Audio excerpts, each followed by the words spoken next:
Hello students, SST 8th class जिसमें हम हमारी हिस्ट्री एसएस का जो पार्ट है, थर्ड पार्ट भूगोल, उसकी रीडिंग कर रहे हैं। लास्ट टाइम हमने इस भूगोल में से फर्स्ट चैप्टर की रीडिंग स्टार्ट की थी। आज हम उसकी ये सेकंड वीडियो है रीडिंग की। पार्ट का नाम है संसाधन यानी कि रिसोर्सेज। जैसा कि मैंने आपको संसाधन के बारे में बताया था कि संसाधन क्या है, वह प्रत्येक वस्तु जो हमारी ज़रूरत को पूरा करने के लिए उपयोग में लाई जाए उसे संसाधन कहते हैं। और संसाधन के बारे में जैसा कि मैंने बताया भी था कि हमारे आसपास जितनी भी वस्तुएं हैं वो हर सारी वस्तुएं संसाधन का ही रूप हैं। इवन मैं और आप भी संसाधन का ही रूप हैं। इसके अलावा हमने ये भी पढ़ा कि कोई चीज़ संसाधन का रूप कैसे लेती है। जब कोई चीज़ की ज़रूरत बढ़ जाती है, यानी कि जब कोई चीज़ उपयोगी बन जाती है, यूज़ के लायक बन जाती है, महत्वपूर्ण बन जाती है, तभी वो चीज़ संसाधन का रूप धारण कर लेती है। आज से हज़ारों साल पहले अगर बात की जाए तो ये कोयला है, सोना चांदी है और भी बहुत सारे ऐसे रिसोर्सेज हैं जो आज हम यूज करते हैं। लेकिन हज़ारों साल पहले भी ये धरती के अंदर पड़े थे, लेकिन तब इनकी कोई उपयोगिता नहीं थी, इनकी कोई ज़रूरत नहीं थी। ज़रूरत की वजह से इनका उपयोग बढ़ा और आज ये एक संसाधन का रूप ले चुके हैं। ठीक है,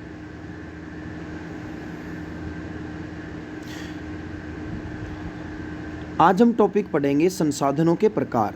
लेकिन एक वर्ड आपने यहाँ सुना था, प्रौद्योगिकी। प्रौद्योगिकी वर्ड के बारे में समझिए बेटा। किसी कौशल करने अथवा वस्तु बनाने में नवीनतम ज्ञान का अनुप्रयोग प्रौद्योगिकी है। प्रौद्योगिकी का मतलब क्या है बेटा? टेक्नोलॉजी, ये तकनीक होता है। यानी कि तकनीक या प्रौद्योगिकी का मतलब क्या है? जब भी कोई आप काम करते हो और उस काम को करने में एक नया तरीका लेकर आते हो, नया तरीका लगाते हो, तो वो वो आपकी प्रौद्योगिकी है। उस काम से संबंधित जो भी नए तरीके से आप काम करते हो, ठीक है, जो भी मेथड यूज करते हो उसमें, तो वो आपकी प्रौद्योगिकी है, क्योंकि वो आपने अपने ज्ञान से किया है। तो ये होता है बेटा प्रौद्योगिकी। उसके बाद है संसाधन के प्रकार। तो संसाधन के जो प्रकार होते हैं, सामान्यतः संसाधनों को प्राकृतिक, मानव निर्मित और मानव में वर्गीकृत किया गया है। अंडरलाइन कर लीजिए, संसाधनों को प्राकृतिक यानी कि प्राकृतिक संसाधन, मानव निर्मित और मानव में वर्गीकृत किया है। तो उस पर संसाधनों के यहाँ आप 3 प्रकार देख सकते हैं। एक तो है प्राकृतिक संसाधन, एक मानव निर्मित संसाधन और एक मानव संसाधन। मानव खुद भी एक संसाधन है बेटा। वो कैसे है, वो सारी चीज़ें हम इसमें पढ़ेंगे। तो सबसे पहले शुरुआत करते हैं प्राकृतिक संसाधन से। जैसा कि नाम ही हमें अपना आंसर बताने लग रहा है, प्राकृतिक संसाधन तो हमें पता है, लेकिन प्राकृतिक वे संसाधन जो प्रकृति से हमें मिले हैं, जो संसाधन प्रकृति से प्राप्त होते हैं और अधिक संशोधन के बिना उपयोग में लाए जाते हैं।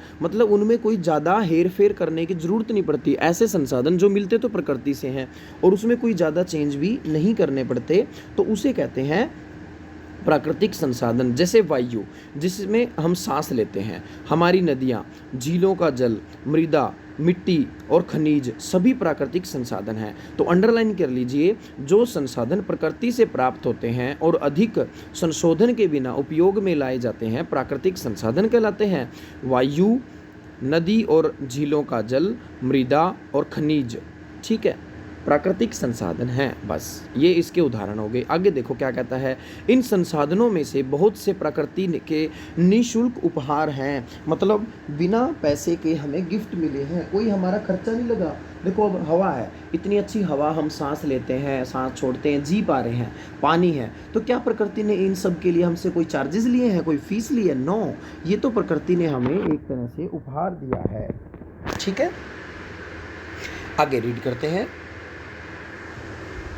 आगे कहता है, और सीधे ही उपयोग में लाए जा सकते हैं। अब इनको हम डायरेक्ट ही उपयोग में ला सकते हैं। कुछ परिस्थितियों में प्राकृतिक संसाधन का सबसे अच्छी तरह उपयोग करने के लिए औजार और प्रौद्योगिकी तकनीक की आवश्यकता हो सकती है। कुछ ऐसे भी प्राकृतिक संसाधन हैं जिनका यूज़ करने के लिए हमें मशीनों का प्रयोग भी करना पड़ सकता है, कुछ टूल्स यूज करने पड़ सकते हैं। ठीक है, अब देखिए, प्राकृतिक संसाधनों को विस्तृत रूप से नवीकरणीय और अनवीकरणीय यानी कि दो प्रकार में बांटा गया है। तो अंडरलाइन कर लीजिए, नवीकरणीय एवं अनवीकरणीय संसाधन। अब ये होते क्या है, दोनों की अलग अलग डिटेल पढ़ते हैं। नवीकरणीय संसाधन वे संसाधन हैं जो शीघ्रता से नवीकृत अथवा पुनः पूरित हो जाते हैं। इनमें से कुछ असीमित हैं और उन पर मानवीय क्रियाओं का प्रभाव नहीं होता, जैसे सौर और पवन ऊर्जा। इसको समझिए, मतलब वे संसाधन जिनको बनने में कम समय लगता है, जल्दी ही उनकी पूर्ति हो जाती है। ठीक है, वो संसाधन कहलाते हैं नवीकरणीय। और ये असीमित होते हैं, मतलब आप कितना ही यूटिलाइज करो इनको, कोई प्रॉब्लम नहीं है। ठीक है, कुछ टाइम बाद ही जल्दी ये फिर से तैयार होते रहते हैं, इनका पुनः निर्माण होता रहता है, पुनः पूरित हो जाते हैं, मतलब तैयार हो जाते हैं। जैसे सौर ऊर्जा, अब आपने बहुत सारे घरों में या खेतों में देखा होगा, सोलर पैनल लगे होते हैं, सौर ऊर्जा की जो प्लेट होती है वो लगी होती है। तो वो करते क्या है, सूरज की जो रोशनी है उसको वो प्लेटों पर गिरती है और उसको एक प्रोसेस के थ्रू क्या किया जाता है, लाइट बनाकर, उसकी विद्युत बनाकर, बिजली बनाकर घरों में यूज़ की जाती है।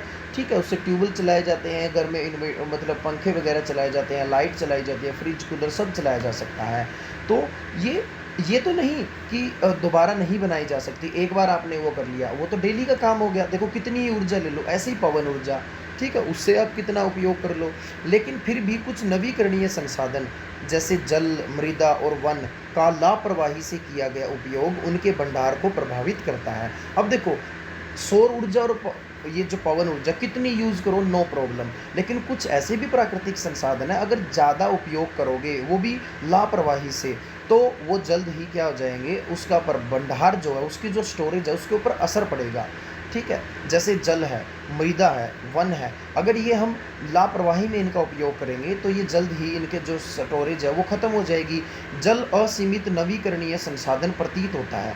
जल एक हमें ऐसा लगता है कि धरती पे बहुत सारा जल है, यानी कि असीमित संसाधन है, लेकिन फिर भी जल की कमी और प्राकृतिक जल स्रोतों का सूखना और आज विश्व के बहुत बड़े भागों में एक समस्या है। फिर भी देखो जल की कमी है, मेन कारण इसका एक ही है बेटा, क्योंकि पीने वाला जो पानी है ना वो सीमित मात्रा में है। ठीक है, और उसका हम वेस्ट कर रहे हैं गाड़ियां धोने में और बहुत सारे एक्स्ट्रा वर्क्स के अंदर। आगे आता है अनवीकरणीय संसाधन। अब हमने नवीकरणीय में क्या पढ़ा था, वे संसाधन जिनकी पूर्ति या फिर जिनका पुनर्निर्माण जल्द ही हो जाता है। तो अनवीकरणीय क्या होता है, उसका अपोजिट, वे संसाधन जिनके पुनर्निर्माण में लंबा समय लगता है।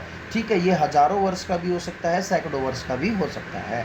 तो उल्टा कर दे, बस याद करने की इसकी ज़रूरत ही नहीं है। और वो असीमित थे, ये सीमित है, मतलब लिमिटेड है, ये जल्द ही ख़त्म हो सकते हैं, वो जल्दी ख़त्म नहीं होते।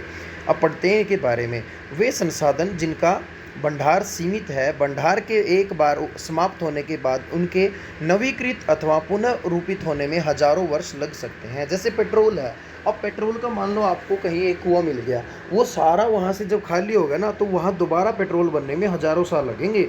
ठीक है, इसका मतलब ये अनवीकरणीय संसाधन है।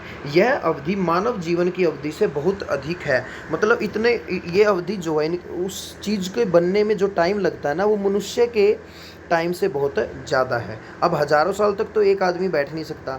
इस प्रकार के संसाधन अनवीकरणीय संसाधन कहलाते हैं। जैसे कोयला है, पेट्रोलियम है तथा प्राकृतिक गैस है, ये सब इसके उदाहरण होते हैं। एक चीज़ आती है यहाँ पर संसाधन का भंडारण। यह उपयोग के लिए संसाधन की उपलब्ध मात्रा है। जैसे आपके घर में आप सब रोटी खाते हो, तो रोटी किससे बनती है, आटे से। आटा कहाँ से आया, गेहूं से। लेकिन वो गेहूं आपके घर में स्टोर की गई है, मतलब एक उसके अंदर रखी हुई है, एक टंकी वगैरह होगी, तो वो क्या है, वो आपका भंडार है। ठीक है, जितनी उसके अंदर गेहूं है, जितना आप उसका उपयोग करोगे उतना जल्दी वो ख़त्म होती जाएगी, वो भंडार कम पड़ता जाएगा। तो यही कहलाता है हमारा ऐसे ही संसाधन है जितने उनका भंडार होता है, उनकी एक क्वांटिटी होती है, मात्रा होती है कि भी इतने संसाधन, इतना ये उपलब्ध है, तो उसी हिसाब से उस चीज़ को कहते हैं संसाधन का भंडारण, जैसे गेहूँ का भंडारण होता है।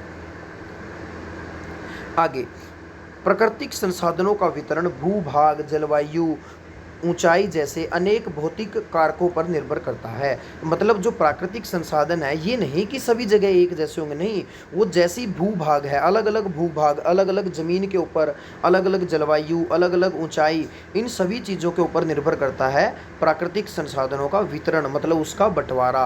कहीं पर संसाधन, कोई चीज़, किसी चीज़ का संसाधन ज़्यादा है, कहीं पर एक भी संसाधन नहीं है, कहीं पर बहुत सारे संसाधन एक साथ मिल जाते हैं। तो ये सब किस वजह से है? वहाँ के भूभाग, जलवायु और ऊंचाई के बदलाव के कारण। पृथ्वी पर इन कारकों में विभिन्नता होने के कारण संसाधनों का वितरण असमान है। अब आपको पता है हमारी पृथ्वी पर ये सारी चीज़ें, भूभाग, जलवायु, ऊंचाई, सब अलग अलग है, जिसकी वजह से संसाधनों का वितरण भी असमान है, कहीं पर संसाधन ज़्यादा, कहीं पर कम। नेक्स्ट टॉपिक है मानव निर्मित संसाधन। अब ये मानव निर्मित संसाधन क्या है? देखिए, कभी कभी प्राकृतिक संसाधन तब संसाधन बन जाते हैं जब उनका मूल रूप बदल दिया जाता है। मतलब क्या कहता है कि जैसे कभी कभी प्राकृतिक पदार्थ, मान लो आपको प्रकृति में कोई पदार्थ मिला, ठीक है, नेचर में कोई चीज़ मिली और उसका आपने उपयोग किया, उसका उपयोग करने के मतलब उसका उपयोग करना चाहते हो, लेकिन जो वो चीज़ आपको प्रकृति की गोद से मिली है उसको ज्यों का त्यों उपयोग नहीं किया जा सकता, उसमें थोड़े से बदलाव करने की ज़रूरत है। यानी कि आप उसकी जो वो मेन चीज़ है ना, मूल असली रूप है, उसको बदल के फिर उपयोग कर सकते हो। तो वही चीज़ क्या कहलाती है? वही चीज़ मानव निर्मित संसाधन कहलाती है। जैसे लौह अयस्क, जब लोहा जो है ना, लोहा उपयोग करते हो आप, लोहे की इतनी सारी चीज़ें देखते हो, ये जो लोहा है ये मानव निर्मित कहलाता है। लेकिन जो ये लोहा है ये होता क्या है? ये आयरन ओर से मिलता है, मतलब जो चट्टानें होती हैं उनके अंदर से मिलता है। जब वो चट्टानों से जो लोहा मिलता है ना, उसको आप डायरेक्टली कोई भी चीज़ बनाने में उपयोग नहीं कर सकते। सबसे पहले उसके रूप में बहुत ज़्यादा बदलाव करना पड़ता है, ठीक है। अब देखिए यही यहाँ पर कहता है, लौह अयस्क उस समय तक संसाधन नहीं था जब तक लोगों ने उससे लोहा बनाना नहीं सीखा। अब प्रकृति में पड़ा था लेकिन किसी ने यूज़ ही नहीं किया, पता ही नहीं था लोहे का कैसे उपयोग होता है। लोग प्राकृतिक संसाधनों का उपयोग, अब जितने भी प्राकृतिक संसाधन है उसका उपयोग कहाँ करते हैं हम? पुल, सड़क, मशीन, वाहन बनाने में करते हैं। अब लोहे का जो उपयोग है, लोहे का ही देख लो, तो लोहे का जो उपयोग है वो कितनी चीज़ें बनाने में किया जाता है। अब ये सारी चीज़ें क्या बन गई? ये मानव निर्मित संसाधन के नाम से जाने जाते हैं। प्रौद्योगिकी भी एक मानव निर्मित संसाधन है। तकनीक का भी तो विकास मनुष्य ने किया है। अलग अलग टेक्नोलॉजी आज देखते हो आप, ठीक है, तो वो भी मनुष्य ने की है, तो मनुष्य मानव संसाधन हो गया। इसलिए हम जैसे लोग प्राकृतिक संसाधनों का उपयोग करके मानव निर्मित संसाधन बनाते हैं। मतलब प्राकृतिक संसाधन का उपयोग करके हम मानव निर्मित संसाधनों बनाते हैं, ठीक है। मोना ने समझाते हुए कहा, हाँ राजू ने स्वीकृति में सिर हिलाया। उसने सिर हिला दिया कि हाँ भाई तू ठीक कह रही है। आगे, मानव संसाधन। अब ये मानव संसाधन क्या होता है? चलिए इसके बारे में भी रीड कर लेते हैं। मानव संसाधन, लोग और अधिक संसाधन बनाने के लिए, मतलब लोग क्या करते हैं, और अधिक संसाधन बनाने के लिए प्रकृति का सबसे अच्छा उपयोग तभी कर सकते हैं जब उनके पास ऐसा करने का ज्ञान, कौशल तथा प्रौद्योगिकी उपलब्ध हो। प्रौद्योगिकी का मतलब क्या है बेटा? टेक्नोलॉजी, ठीक है। इसलिए मनुष्य एक विशिष्ट प्रकार का संसाधन है, ठीक है। इसका मतलब मनुष्य भी क्या बन गया? एक संसाधन बन गया। अतः लोग मानव संसाधन है, अंडरलाइन कर लीजिए, लोग मानव संसाधन है। तो लोग कौन से संसाधन में आता है? मानव निर्मित में, प्राकृतिक में या मानव में? तो वो मानव संसाधन के रूप में आते हैं लोग, ठीक है। शिक्षा और स्वास्थ्य लोगों को बहुमूल्य संसाधन बनाने में मदद करते हैं। अब देखो, जितने लोग जितने ज़्यादा शिक्षा प्राप्त करेंगे और जितना अच्छा उनका स्वास्थ्य होगा, वो ज़्यादा से ज़्यादा नई नई चीज़ें बनाएंगे, अपने दिमाग का ज़्यादा उपयोग करेंगे, और अपने दिमाग का जितना ज़्यादा उपयोग करेंगे नई नई चीज़ें बनेगी, नए नए संसाधन बनेंगे। तो वो संसाधन बने किसकी वजह से? उस मनुष्य के ज्ञान की वजह से। तो मनुष्य का ज्ञान क्या कर रहा है? आज से, जैसे मैं पहले भी बता चुका हूँ, हज़ारों साल पहले भी तो धरती थी, हम लोग भी तो थे, लेकिन हमारे ज्ञान इतना ज़्यादा नहीं था। हमने अपने ज्ञान से आज देखो धरती को कैसा बना दिया है, ठीक है। तो इसीलिए हम खुद भी एक संसाधन माने जाते हैं। आगे, अधिक संसाधनों के निर्माण में समर्थ होने के लिए लोगों के कौशल में सुधार करना मानव संसाधन विकास कहलाता है। अंडरलाइन कर लीजिए, अधिक संसाधनों के निर्माण में समर्थ होने के लिए लोगों के कौशल में सुधार करना मानव संसाधन विकास कहलाता है। अब मानव संसाधन विकास क्या है बेटा, इस चीज़ को समझो। अब देखो, आज भी हम नई नई टेक्नोलॉजी क्या करना चाहते हैं, ज़्यादा से ज़्यादा और आगे बढ़ना चाहते हैं ताकि हम ज़्यादा से ज़्यादा संसाधनों का उपयोग कर सकें। तो वो कब कर पाएंगे, जब हमारे दिमाग की जो मतलब जो हमारा दिमाग है, हमारा जो कौशल है, जो हमारा ज्ञान है, वो और ज़्यादा बढ़े। तो उसको बढ़ाने के लिए हम जो भी काम करते हैं उसको कहते हैं मानव संसाधन विकास। ठीक है। नेक्स्ट टॉपिक है संसाधन संरक्षण। ये टॉपिक आपको नेक्स्ट टाइम करवाया जाएगा। Thank you, have a good day. I hope आपको सारी बातें अच्छे से समझ में आई होगी, आपको समझ में आया होगा कि मानव संसाधन क्या है, ठीक है, मानव निर्मित संसाधन क्या है और प्राकृतिक संसाधन क्या है। एक छोटा सा टॉपिक यहाँ रह गया, चलो इसको कंप्लीट कर लेते हैं साइड में। मानव संसाधन से तात्पर्य लोगों की संख्या और योग्यता से है, मतलब उनकी संख्या कितनी है और योग्यता उनके पास कितनी है। यद्यपि मानव को संसाधन मानने के संदर्भ में मतभेद है। वैसे देखो, सभी लोग अलग अलग तरीके से मानव को संसाधन मानते हैं। इतना होते हुए भी इस तथ्य से इनकार नहीं किया जा सकता कि मूलतः मनुष्य की कुशलताएं ही भौतिक पदार्थों को मूल्यवान संसाधन बनाने में सहायता करती है। प्रकृति में जितनी भी चीज़ आज आप देख रहे हो वो कीमती बनी है, तो किसकी वजह से, मनुष्य के ज्ञान की वजह से, मनुष्य के कौशल की वजह से। बीच में एक पिक्चर दी गई है बेटा, ये इसको आप ज़रूर पढ़ें और समझें। Thank you, have a good day.